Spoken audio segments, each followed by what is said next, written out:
ಪೀಠ ಆಗಲೇಬೇಕು ಹೈಕೋರ್ಟಿಂದು ಅಂತ ಹೇಳುವಂತ ನಮ್ಮ ಉದ್ದೇಶ. ನಮ್ಮ ಹಿರಿಯ ವಕೀಲರಾದಂಥ ಹಿರೇಮಠ ಅವರು ನಮ್ಮ ಜೊತೆ ಇವತ್ತು ಚರ್ಚೆ ಮಾಡಿದ್ದಾರೆ. Karnataka state reorganisation act 51 class 3 ಪ್ರಕಾರ ಈ ರಾಜ್ಯದ ಚೀಫ್ ಜಸ್ಟಿಸ್ ಅವರು ಸಾರ್ವಜನಿಕರ ಬೇಡಿಕೆ ಮತ್ತು ಸಾರ್ವಜನಿಕರಿಗೆ ಅದು ಪ್ರಯೋಜನ ಆಗ್ತದೆ ಅಂತಾದರೆ ಅವರು ಸರ್ಕ್ಯೂಟ್ ಬೆಂಚನ್ನು ನೇಮಕ ಮಾಡಲು ಅಥವಾ ಅದರಲ್ಲಿ ಸೃಷ್ಟಿಸಲು ಅವರಿಗೆ ಅವಕಾಶ ಇದೆ.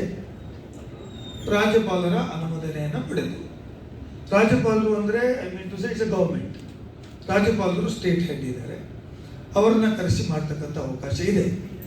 ಈ ದೃಷ್ಟಿಯಲ್ಲಿ ನಾವು ಇದನ್ನು ಈ ಹೋರಾಟವನ್ನು ಜನಪರ ಹೋರಾಟ ಅಂತ ಮಾಡಲಿಕ್ಕೆ, ಜನಪರ ಹೋರಾಟದ ಒಂದು ಚುಕ್ಕಾಣಿಯನ್ನು ಮಾಡಬೇಕು ಅಂತೇಳಿ ನಾವು ತೀರ್ಮಾನವನ್ನು ತೆಗೆದುಕೊಂಡಿದ್ದೇವೆ. ಹಾಗಾಗಿ ಎಲ್ಲ ಸಂಘ ಸಂಸ್ಥೆಗಳು ದಕ್ಷಿಣ ಕನ್ನಡ, ಉಡುಪಿ, ಕಾರವಾರ, ಉತ್ತರ ಕನ್ನಡ, ಕೊಡಗು, ಶಿವಮೊಗ್ಗ, ಚಿಕ್ಕಮಗಳೂರು ಇಷ್ಟು ಜಿಲ್ಲೆಗಳ ವಿವಿಧ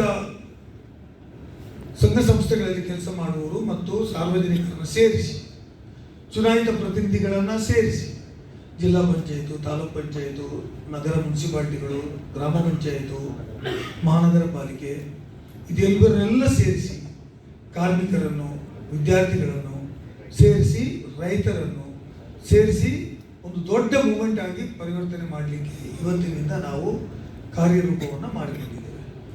ಒಂದು ಸ್ಟ್ರಾಟಜಿಕಲ್ ಪಾಯಿಂಟನ್ನು ಇವತ್ತಿನಿಂದ ಪ್ರಾರಂಭ ಆಗಿದೆ. ಪ್ರಾರಂಭಿಕ ಹಂತವಾಗಿ ಇವತ್ತು ನಾವು ರೆಸಲ್ಯೂಷನ್ ಮಾಡಿದ್ದೇವೆ. ವಿದಿನ್ 15 ಡೇಸ್ 100 ಮಂದಿ ಮಂಗಳೂರಿನಿಂದ ಬೆಂಗಳೂರಿಗೆ ಪ್ರಯಾಣ ಮಾಡಿ ಸಂಘ ಸಂಸ್ಥೆಗಳ ಪ್ರತಿನಿಧಿಗಳೊಂದಿಗೆ 85% ಪ್ರತಿನಿಧಿಗಳೇ ಸೇರಿಸಿ ರಾಜ್ಯದ ರಾಜ್ಯಪಾಲರನ್ನು, ಮುಖ್ಯಮಂತ್ರಿಗಳನ್ನು ಮತ್ತು ಚೀಫ್ ಜಸ್ಟಿಸ್ ಮತ್ತು ಅಡ್ಮಿನಿಸ್ಟ್ರೇಟಿವ್ ಜಡ್ಜಸ್ ಇವರನ್ನು ನೋಡ್ತಕ್ಕಂಥ ಕಾರ್ಯಕ್ರಮವನ್ನು 15 ದಿವಸದ ಒಳಗಡೆ ಮಾಡಲಿಕ್ಕೆ ಪ್ರಾರಂಭವನ್ನು ಮಾಡಿದ್ದೇವೆ. ಇವತ್ತು ಮತ್ತೊಂದು ರೆಸಲ್ಯೂಷನ್ ಮಾಡಿದ್ದೇವೆ. ಸುಮಾರು 1 ಲಕ್ಷ ವಿದ್ಯಾರ್ಥಿಗಳಿಂದ ಹೈಕೋರ್ಟ್ ಪೀಠ ಸಾರ್ವಜನಿಕರಿಗೆ ಅಗತ್ಯ ಇದೆ, ಇದು ನಮ್ಮ ಹಕ್ಕು ಅಂತ ಹೇಳುವಂಥದ್ದು, ಈ ಪೀಠ ಮಂಗಳೂರಲ್ಲಿ ಸ್ಥಾಪನೆ ಮಾಡಬೇಕು ಅಂತ ಹೇಳುವುದನ್ನು 1 ಲಕ್ಷ ಪೋಸ್ಟ್ ಕಾರ್ಡ್ಗಳನ್ನು CM ಅವರಿಗೆ, ಗವರ್ನರ್ ಅವರಿಗೆ ಮತ್ತು ಚೀಫ್ ಜಸ್ಟಿಸ್ ಮಾಡಲು ನಾವು ಇವತ್ತು ಸಿದ್ಧತೆ ಇವತ್ತಿಂದ ಮಾಡಿಕೊಂಡಿದ್ದೇವೆ.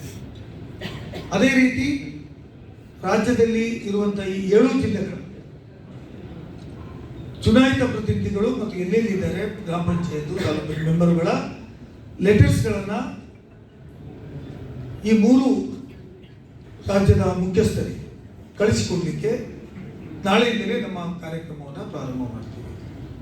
ಹೋರಾಟ ಮಾಡಲಿಕ್ಕೆ ಅದರ ಎಲ್ಲ ರೂಪುರೇಷೆಗಳನ್ನು ಮಾಡಲಿಕ್ಕೆ ಮತ್ತು ಪತ್ರ ವ್ಯವಹಾರಗಳನ್ನು ಮಾಡಲಿಕ್ಕೆ ಇವತ್ತಿನಿಂದಲೇ ಒಂದು ಕಚೇರಿಯನ್ನು ಮಾಡಲಿಕ್ಕೆ ತೀರ್ಮಾನವನ್ನು ತೆಗೆದುಕೊಂಡಿದ್ದೇವೆ.